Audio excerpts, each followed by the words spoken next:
porque é o segundo dia consecutivo de ataques no Líbano. Ontem foram os pagers que explodiram. A gente trouxe a notícia aqui para vocês no Entre Nós ontem. E agora os ataques envolvem walk-talks, aqueles radinhos de comunicação. Aqui no Brasil já não se usa mais, mas isso era usado ainda no Líbano, inclusive por integrantes do Hezbollah. Vários deles explodiram, com 9 mortes hoje, fora as 12 mortes dos ataques de ontem. A nossa editora de Inter, Beatriz Ferretti, está aqui com a gente para atualizar todos os detalhes dessa situação, Beatriz, que já é uma escalada na violência e na tensão no Oriente Médio e que suscita aí o temor de uma guerra maior, poderia envolver outros países, como o próprio Líbano, Síria, Irã. Então, é uma situação bastante delicada no mundo nesse momento, né? Boa tarde para você. Alerta máximo nesse momento, Adriana. Boa tarde a você, a Ju, ao Frumento, a quem nos acompanha. Aliás, agora há pouco o secretário-geral da ONU, Antônio Guterres, estava conversando com os jornalistas e disse que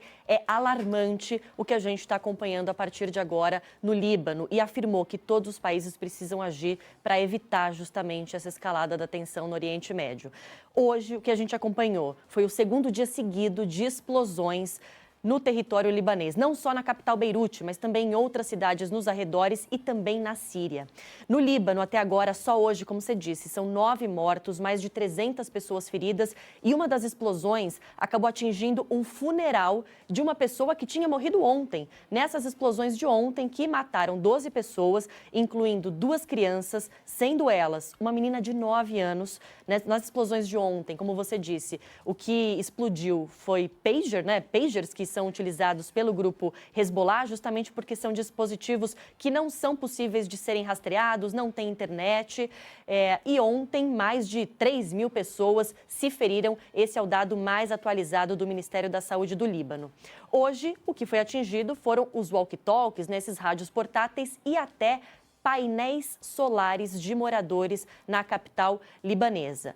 Até o momento, Israel, que é apontado como culpado pelo Hezbollah, pelo governo libanês e por algumas fontes ouvidas do governo norte-americano que não foram identificadas, não se manifestou sobre o assunto. O premier Benjamin Netanyahu vem realizando reuniões de emergência em Israel.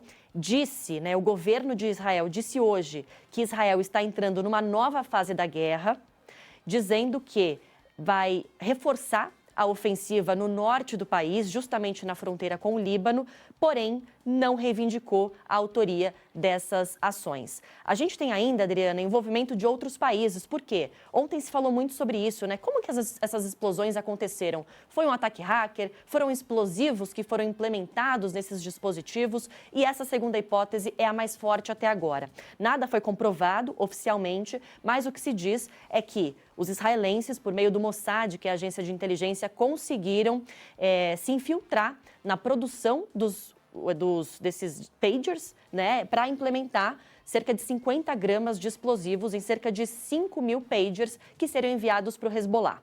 Esses aparelhos, primeiro, veio a informação de que foram fabricados em Taiwan, a empresa negou, dizendo que, na verdade, eles foram fabricados na Hungria, numa empresa em Budapeste. O premier húngaro, Viktor Orbán, negou essa informação, disse que esses pagers nunca passaram pela Hungria. Ou seja, a gente vê uma troca de acusações, um jogando para o outro, e essa informação de que tudo isso teria sido orquestrado há meses, né, nessa implementação desses explosivos nesses dispositivos. Há ainda, só para terminar aqui, uma última informação, dizendo que essa explosão aconteceu no momento em que não deveria ter acontecido, porque Israel estaria planejando realizar essas explosões e aí descobriu que o Hezbollah soube desse plano.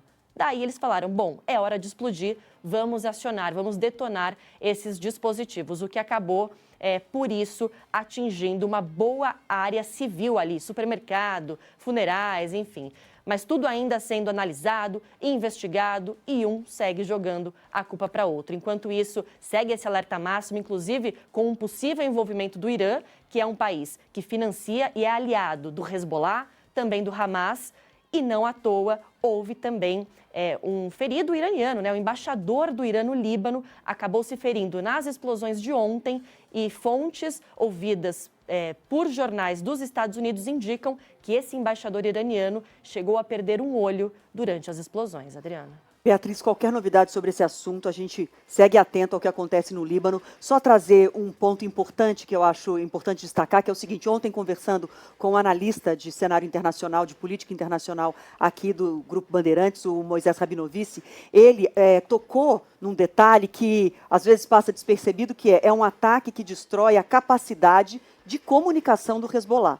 Então, quando você destrói os radinhos de comunicação, os pagers, você está atacando diretamente a capacidade de comunicação do Hezbollah. E o que isso pode significar? Pode significar uma guerra, uma invasão, um ataque maior israelense, porque eles destroem a base da comunicação do Hezbollah e assim podem estar planejando um ataque maior. A análise de ontem, eu conversava com Moisés Rabinovici, mas a gente tem que acompanhar para ver se de fato essa escalada vai acontecer. De um lado, dos aliados do Hezbollah, ou do outro, via um possível ataque mais intenso, maior, por parte de Israel. A gente segue atento, qualquer novidade, a gente volta a falar com você, viu, Bia?